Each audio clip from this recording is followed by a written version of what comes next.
But yeah, and this is one more thing. Like I get guys come to me and they go, so what happens, Tate, if I try your stuff and she doesn't listen to me and she just walks, she leaves? Because it's a real worry for a lot of these guys, especially like, you know, and it's especially hard. Like if you've been in a relationship for 2 years and your chick hasn't respected you for 2 years and now you're going to try and get gangster on her, it's going to be hard. Like she's got a perception of you.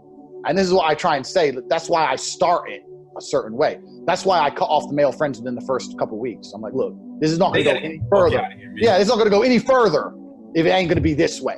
Yeah, you know, so got to get the fuck out of here, man. Because it's much easier to start on the right path than try and correct a fucked up path.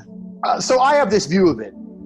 Like I said, I look at the world through chess, etc. But I have this view of it where, what's the worst that can happen? And the worst that can happen is she leaves. But I kind of sit and think, a lot of the guys, I get emails from guys, and the scenarios they're explaining to me, they're not worth having. You're like, oh, but she does this, she does this. I'm like, and you still want her, bro? Like, right. So you've got to have enough honor to go, you know what? I deserve better, I'm out. And at least you can walk with your head held high. And what might happen is you might shock her into changing. But she ain't expecting that. If she ain't expecting you to go, you know what? I had enough of you, bye. And mean it.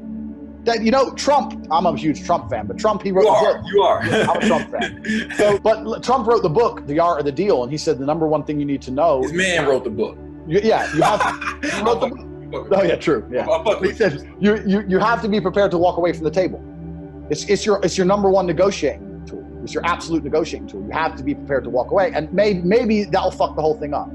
But so I'll give you an example. I had a guy who came to me and I was coaching him. And he's like, my girl's hanging around with all these dudes and they're smoking weed, all this shit we've talked about. And I was like, bro, just dump her. Just tell her, look, you're unhappy in this situation. You care about her a lot. You deserve it. This is not the kind of relationship you want to end up in a long term. You're not wasting your time, and just bail on her. And he goes, oh, but what if she sleeps with one of those guys? I was like, look, if at least that way you walk away with your head held high. If this carries on the way it's going, she's gonna cheat on you anyway.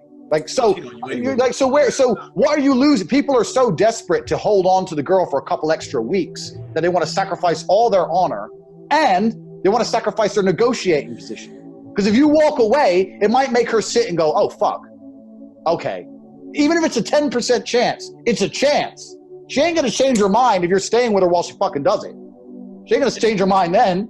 So like a lot of people are afraid to walk away because they're like, oh, I might lose that exchange. And I say, yeah, but it's the only move you have on the board.